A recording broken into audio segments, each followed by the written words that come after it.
N'hésitez pas à liker la vidéo si elle vous plaît et si vous êtes nouveau sur la chaîne, n'oubliez pas de vous abonner et d'activer la notification pour ne rater aucune de nos prochaines vidéos. On commence.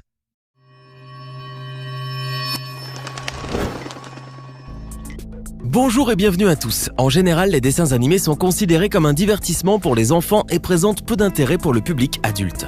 Cependant, les animateurs prennent leur travail très au sérieux et parfois, vous pouvez trouver des messages et des secrets vraiment inattendus dans les dessins animés et dans les films d'animation. Et lorsque vous les découvrez, vous réalisez alors qu'il ne s'agit pas uniquement de divertissement pour enfants, car certains de ces mystères ne peuvent pas être résolus, même par des adultes. Plongeons-nous donc dans les secrets des dessins animés les plus célèbres. C'est parti! Si vous aimez rechercher des messages cachés dans les dessins animés et créer de nouvelles théories, vous savez probablement que Disney aime bien entrelacer les histoires de différents personnages. Par exemple, Jennifer Lee, la réalisatrice de La Reine des Neiges, a avoué sur Reddit que le roi et la reine d'Arendelle se rendaient à un mariage dans le royaume voisin. Il s'agissait probablement du mariage de Rapunzel et de Eugène, qui sont aperçus plus tard dans le couronnement de Elsa.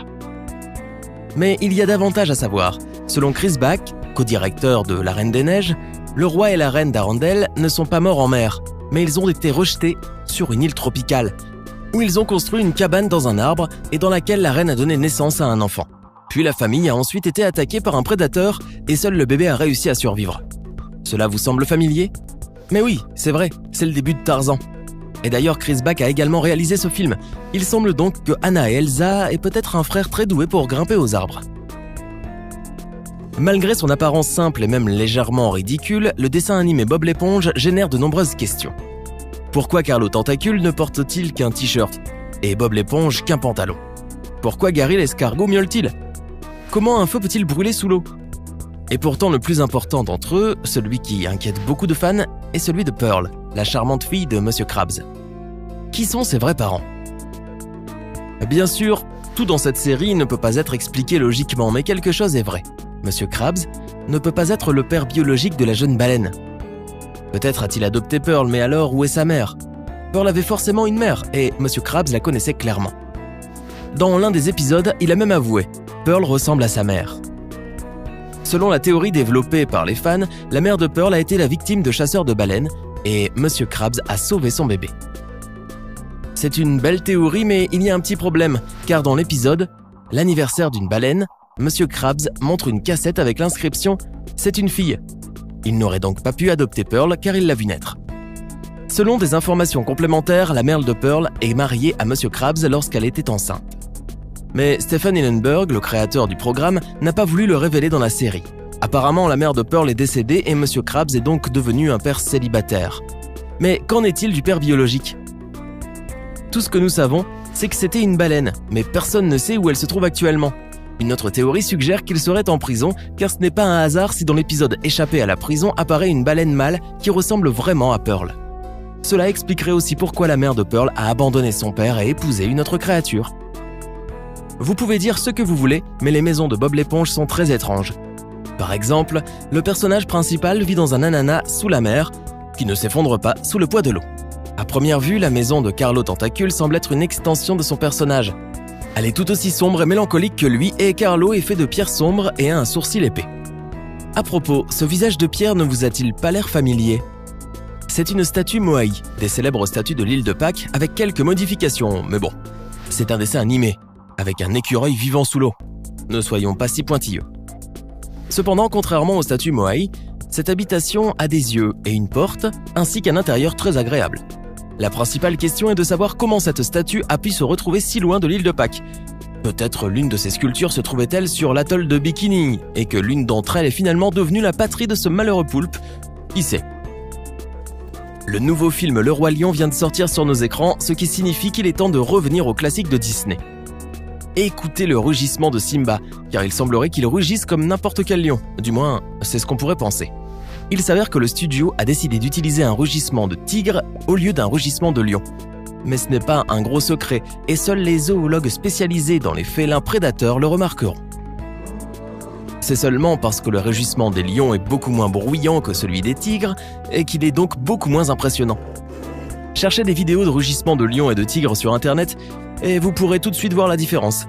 Les cinéastes avaient besoin d'un rugissement très intense pour les moments les plus épiques, et celui de Simba est donc en réalité celui d'un tigre anonyme. Les dessinateurs de bande dessinée font souvent ressembler leurs personnages à certains acteurs, facilitant ainsi leur travail et permettant au dessin animé d'être plus mémorable pour le spectateur. Mais Ariel n'est pas une exception.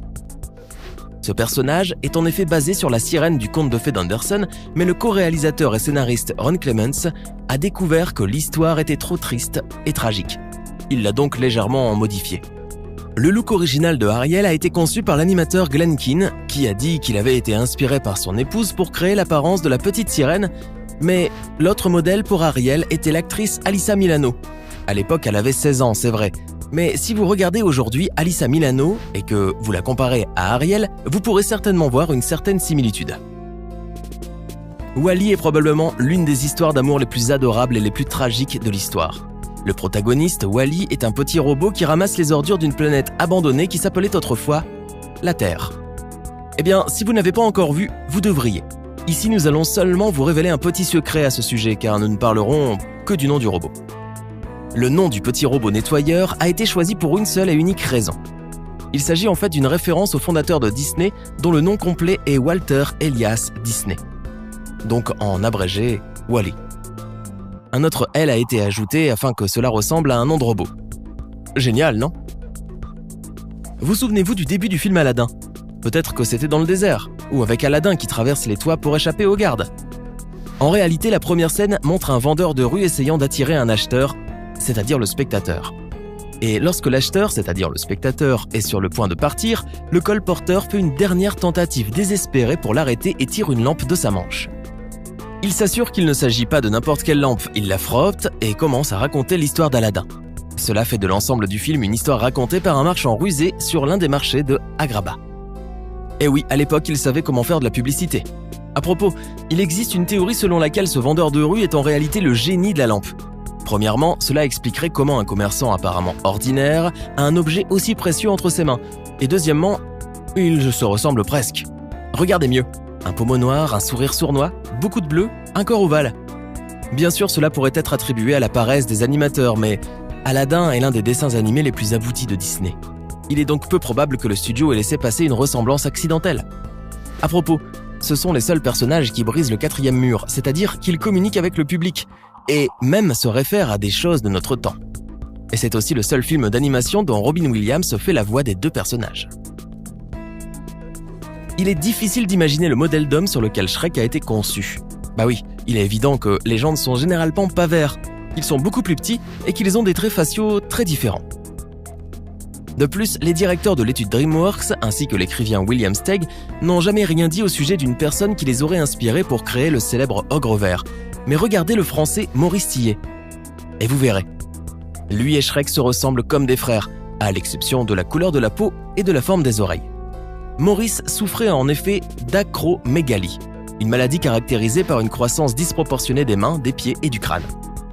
Ce qui ne l'a pas empêché d'étudier le droit. Il a ensuite servi dans la marine marchande pendant 5 ans en tant qu'ingénieur. Après quoi, le géant français s'est consacré à la lutte contre l'acromégalie et est devenu une véritable star, jusqu'à ce qu'il commence à avoir de sérieux problèmes de santé.